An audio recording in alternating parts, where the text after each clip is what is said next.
What's up guys, in this video I'll be going over knowledge checks with Ragna and some layer 1 counterplay that you can implement against him. The first thing I want to talk about is Ragna's jump cancelable normals. Ragna has two jump cancelable normals on block, which are 3C, which is his leg sweep, and his second hit of 6C, which is his swipe up sword attack.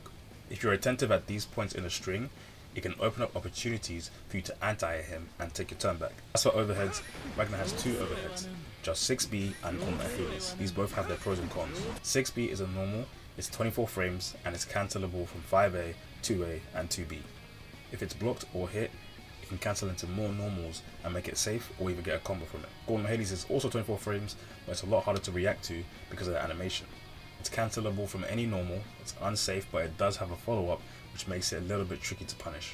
Try to notice habits of when a player likes to go for each of these overheads in order to get more consistent at defending against them.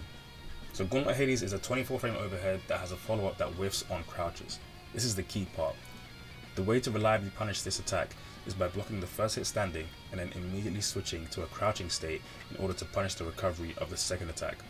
Sometimes some Ragnars might avoid doing the second attack in order to throw off your punish timing, so try and find the string that lets you hit confirm whether it's an air hit or a grounded hit in order to get the best punish possible. At a higher level though, Ragnars will rarely use this without RC in order to avoid the potential risk, so be prepared to block more pressure if the Ragna has 50 meter. 2C is +1 on block. This is his sword swipe to the side attack. This can be used to take extra turns in block strings. It also has a very quick recovery on whiff, so it can be hard to punish. To deal with this, use barrier to push him out further so he has to commit more in order to take advantage of those plus frames. Carnage Scissors is Ragna's reversal super. It has 2 hits, however, the Ragna can actually choose not to do the second hit. The most reliable way to punish this is to go for the gap in between the first and the second hit. If he has meter, be careful for RC. Devour by Darkness is Ragna's second super. This is not a reliable reversal. It's very easy to counter this on startup or after the super flash, even when he's in overdrive.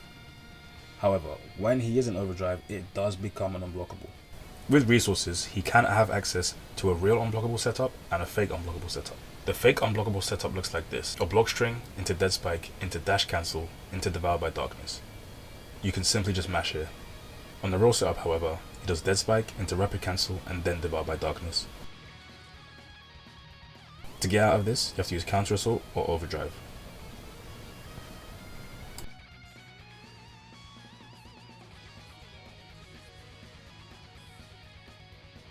Now onto some general counterplay.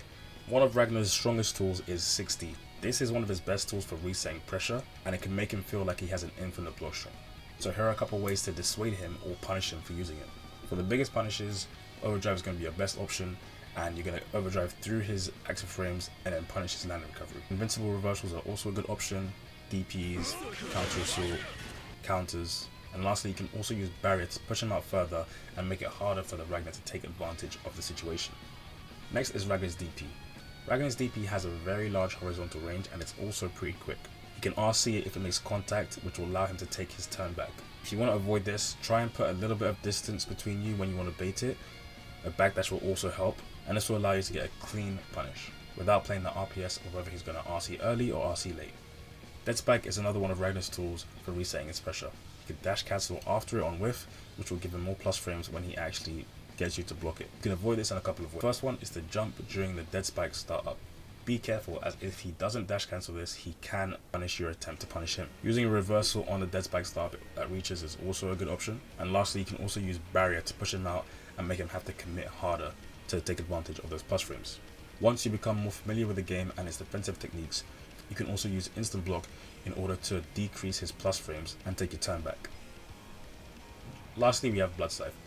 Blood Scythe is a +3 attack with a very long windup. You can avoid it with the following options: using overdrive very late and punishing the landing recovery. Here's me using it in a real match. Using any invincible reversal that will actually reach him, and you can also jump throw. Like with Dead Spike, you can also use instant block to remove the plus frames. These are just some beginner tips to help you with some layer 1 offense and also cover his knowledge checks so you know what to deal with. And I'll see you next time. Thanks for watching.